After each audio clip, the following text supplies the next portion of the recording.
শয়তান আমার মাকে বললো যে মার মার মেরে দে। আদরের ছেলে কালু ছুড়ে দিল বোম। আনোয়ারের ছেলে সারিকুল সে বলছে মার মার মেরে দে। আনোয়ার মানোয়ার ওখানে সবাই হাজির। সাবির পটলের ছেলে সাবির, খবরের ছেলে রাজা, ওখানে সবাই ওখানে আছে। মার মেরে দে আমার মাকে মেরে দিল। আমি চাই তাদের আপনারা আইনের মাধ্যমে তাদের কঠিন থেকে কঠিন, এত কঠিন এত কঠিন শাস্তি দেন। পুরো বাংলা কেঁপে যায় ওদের শাস্তি দেখে। ওরা ওই ক্রিমিনালরা যারা ওদের মাথায় হাত রেখেছে তারাও যেন বুঝতে পারে যে আর কোন তামান্নাকে যদি একটু চোখ তুলে তাকানো হয়, কোন তামান্নাকে মারা হয়, তো তামান্নাকে মারার আগে যেন সাতবার ভাবে, মারার কথাটা ভুলে যাবে, মারার সাতবার ভাবে যে সেই তামান্নার জন্য এই শাস্তি, তামান্নাকে মারার জন্য এই ক্রিমিনাল গুলোর গুন্ডা গুলোর এই শাস্তি। আজকে যে গাওলকে গ্রেফতার করা হয়েছে, ওই গাওল জানে বাকি ক্রিমিনালরা কোথায় আছে, বাকি শয়তানরা। চাপটা দেওয়া গেছিল বলে আপনি স্পষ্ট বলেছেন বলে আজকে পুলিশ বাধ্য হয়েছে, আরো ধরতো না থেকে তো ধরছিল গার্লকে। এবার ওকে যদি ট্রিটমেন্ট ঠিক মতো করে ওর কাছ থেকে বাকি সব হয়ে যাবে। আমি এত বলছি যে আমার মায়ের এখানে বোম লেগেছে, বোম মেরেছে, তো পুলিশকে আমি বারবার চিৎকার করে বলছি সেই বোম উদ্ধার করো। আমি চাই না আমার মায়ের মতো আর কোনো তামান্নার গায়ে ওই বোম ছোড়া হোক। মায়ের কথা, হ্যাঁ, কোনো বোম ছোড়া হোক। পুলিশ কি করছে, ওদেরকে সময় দিচ্ছে, আমি এটাই বলবো। সময় দিয়ে বোম মানে 5 দিন পার করছে যে ওরা সরিয়ে দে, সময় দিয়ে তারপর কি করছে, 4টে না 5টা বোম উদ্ধার করেছে মাত্র। যেটা ওদের 2-3টে বাচ্চার কাছে সেই বোমটা নিয়ে থাকে। যে ঝোলা ঝোলা বোম গুলো আসে, আমরা সামনে যে ঝোলা বোম নিয়ে তুই হাতাচ্ছে, সেগুলো কোথায় গেল? যে বড় বড় এইটা দিদি এই ধারালো অস্ত্র যে বার করে কিছু বললে তাকে মেরে দেয়, সেই ধারালো অস্ত্র গুলা কোথায় গেল? যে বন্দুক গুলি এখানে রাখবে, মেরে দেবো কিছু বললে, ভয়ে কারো ক্ষমতা নেই। বলবে পুলিশের গাড়ি দাঁড়িয়ে রাখবো, পুলিশের গাড়ি দাঁড়িয়ে রেখে আমি তোদেরকে গুলি করব, মেরে দেবো, মার্ডার করবো, তোদের রক্ত নিয়ে খেলবো। তো সেই গুলিগুলা কোথায় গেল? সেই বন্দুক গুলা কোথায় গেল? সেই ধারালো অস্ত্র গুলা কোথায় গেল? আর বোমাগুলো কোথায় গেল? পুলিশে কেন এখনো এত গাফিলতি করবে? কেন?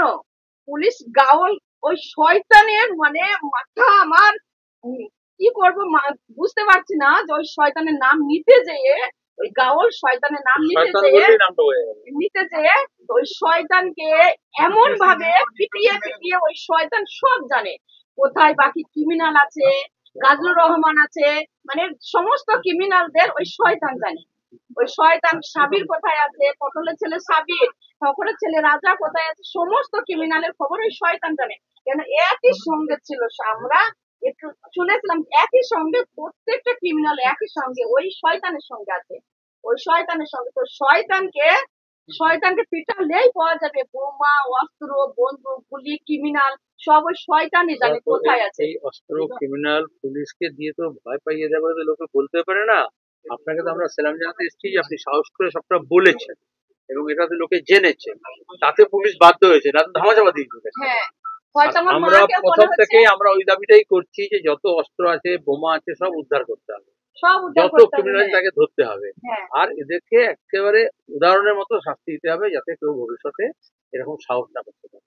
ওদেরই পাচ্ছে না, ওদের বাড়ি আগুন লাগিয়ে দিচ্ছে না কেন? পুলিশ নেই, ক্ষমতা নেই পুলিশের। পুলিশের যে অনেক বড় হাত, আগুন লাগাবে, পাহারা দিচ্ছে ওই বাড়িটাকে, ওদের বাড়ি ভাঙচুর কেন করছে? পাড়ার লোকরা।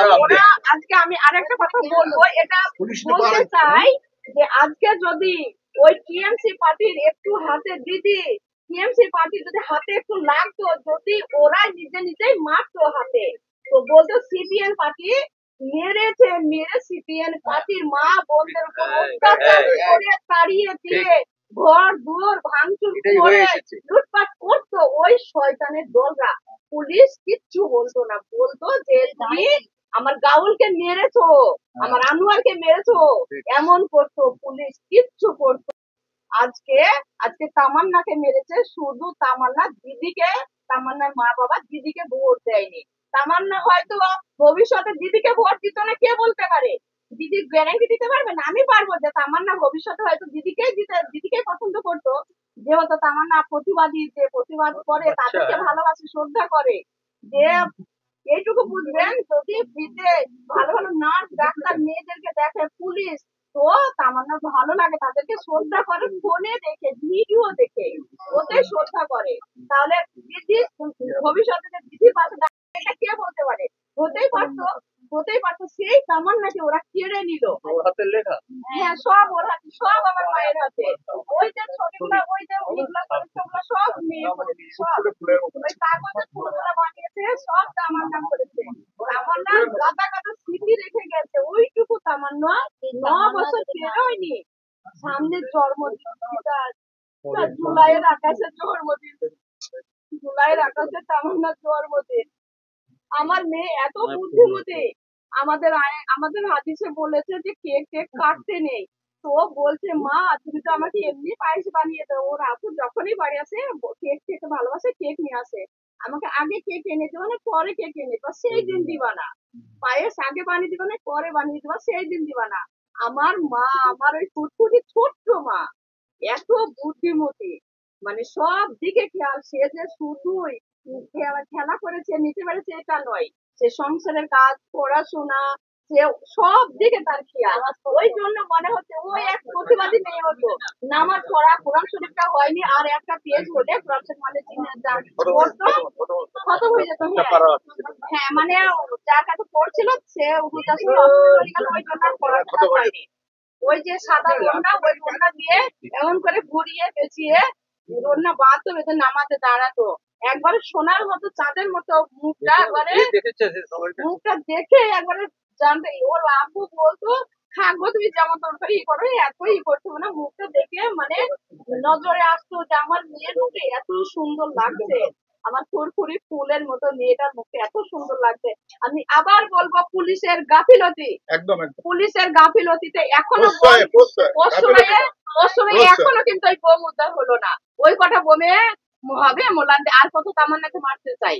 বাংলার দিদি, বাংলা দিদি কিন্তু বাংলার, ধরুন আপনি আমাদের সঙ্গে এখন যাবেন, আপনি বলবেন পুরো দুনিয়ার লোক জানবে যে কথাটা আমাদের বলছেন। হ্যাঁ, কথা বলো, কথা বলো। ও অসুস্থ, সারাদিন পড়ে আছে। ওর একটাই শরীরটা দেখতে হবে।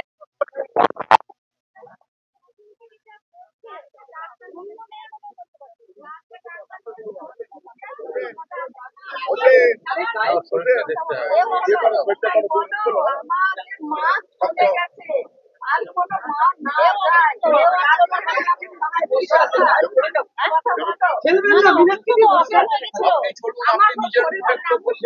যেতে পারবে না, মঙ্গলবারে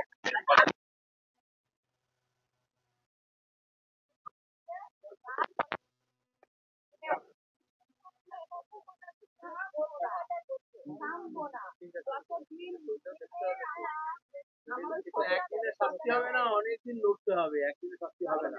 এখান থেকে দরকার সুপ্রিম কোর্ট পর্যন্ত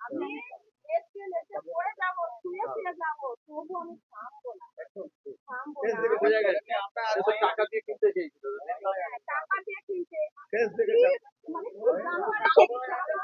জানোয়ারের থেকে টাকা দিয়ে মোছাতে আমার আমার মায়ের রক্ত, এই দিক দিয়ে রক্তটা ভিজে যাচ্ছে, এই রক্ত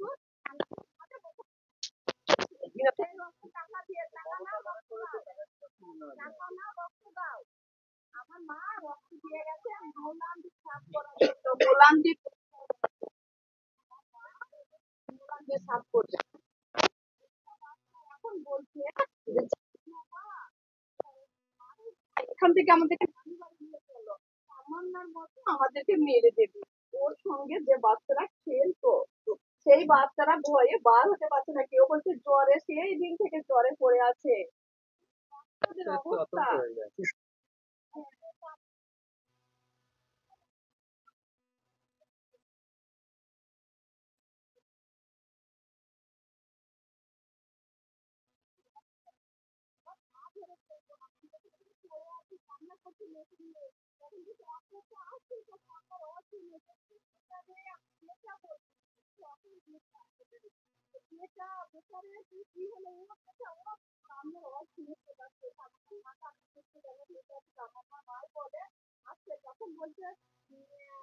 ভাবি আমাদের বাড়িতেও যাচ্ছিল, আমরা এত পায়ে আগে ধরলাম, ওদিকে ছিল না, ওদিকে ছিল না, ওদিকে কেউ নেই।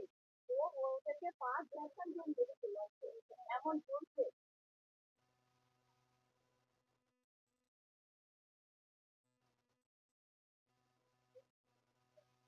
তাই না? আর শিশুদের কি আমার তো এমনই মনে হচ্ছে এই স্কুলে যেতে হবে, ভাই ফোন ছাড়তে হবে। অনেক কয় ঘন্টা স্কুলে থাকতে, ওরা তো ভয় যেতে পারছে না, যেতে পারবে না। আতঙ্ক এখানে একটা বাচ্চা পরীক্ষা চলছে, তার ভয়ে যাচ্ছে না, যাবে না, পরীক্ষা চলে গেল, 5টা পরীক্ষা দিল না, যাবো না, রাস্তাতে দেখে মেরে দেবে, রাস্তায় মেরে দেবে। দিদি আমার আশঙ্কা হচ্ছে, আমি সারা রাত এখানে বসে থাকি, ভয়ে বসে থাকি।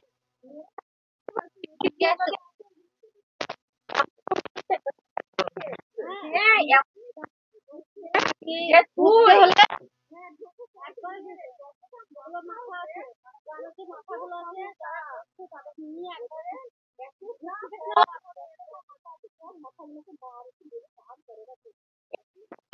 মাথার উপরে হাত।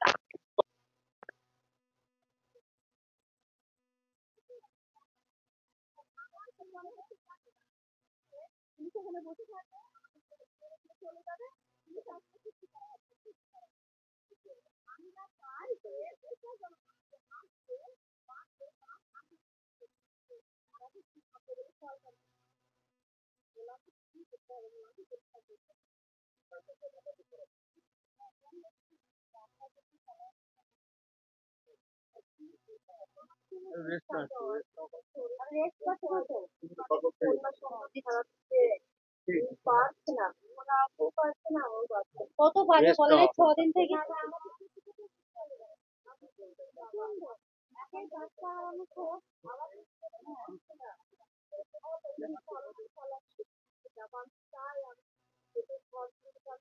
খবর তো পাবে যে কত লোক প্রতিবাদ করছে, সেটা রাখছি। সবাই আপনার সঙ্গে, এখন আপনার আওয়াজ একা নয়। আমাকে আমার নার জন্য লড়াই করতে হবে। সেলিম চাইছেন যে জামির এসছে আমাদের জেলা থেকে, সবাই তোমাদের পাশে জেলা থাকবে। থেকে। আপনাদের কাছে একটাই অনুরোধ, আমরা মুলানকে সাফ করতে চাই, বোম মুক্ত করতে চাই, সন্ত্রাস মুক্ত করতে চাই। সকালবেলা বসে থাকতে প্রমাণ করতে থেকে কোথাও সন্ত্রাসটা আমি মুক্ত আমাদের চাই। আমার মা, আমার মা সব দিকে থাকে, আছে, ভালো ছিল। ওই জন্য আমার মনে হচ্ছে আমার মা কি প্রতিবাদী হতো, জনসেবায় করতো, আমার মা করতে দিল না, বাঁচতে দিল না। দোয়া করবেন, সবাই দোয়া করবেন।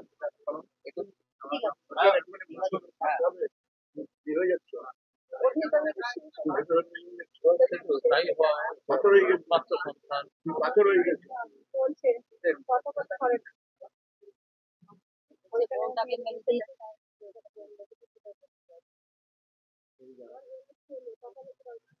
রান্না করতে আমার না, শ্বশুরটা আমার না।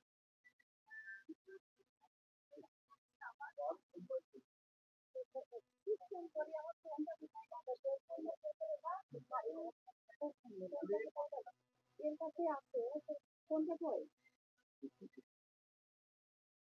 কোনটা দিয়ে দাও? এগুলো তো শ্বশুর থেকে,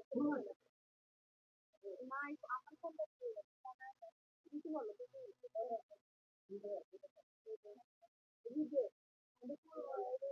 এখন যাই, এটা হলো 4-5 টাকা। রোজাগুলো ছিল 6টা রোজা করেছিল, তারপরে জ্বর এসেছিল, বললাম যে না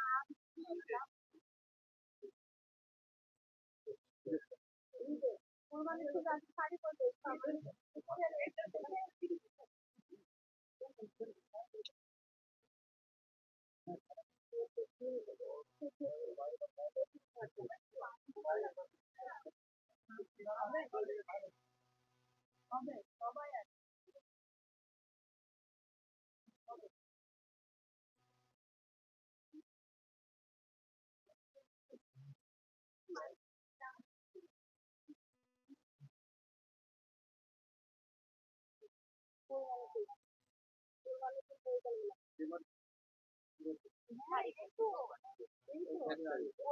এক মাস হয়নি এখনো।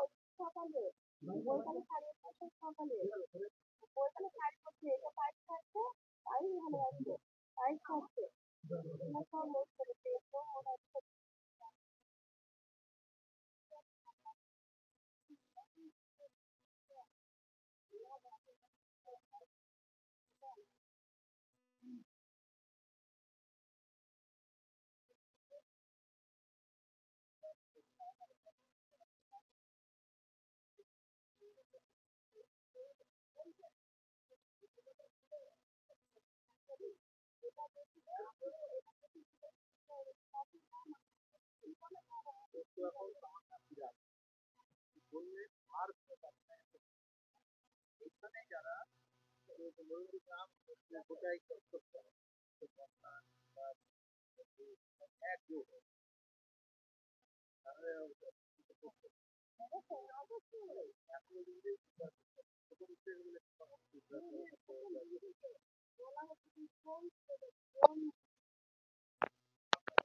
আর এখানকার কোর্ট থেকে একদম সুপ্রিম কোর্টে হয়ে যেতে পারে, শাস্তি পায়,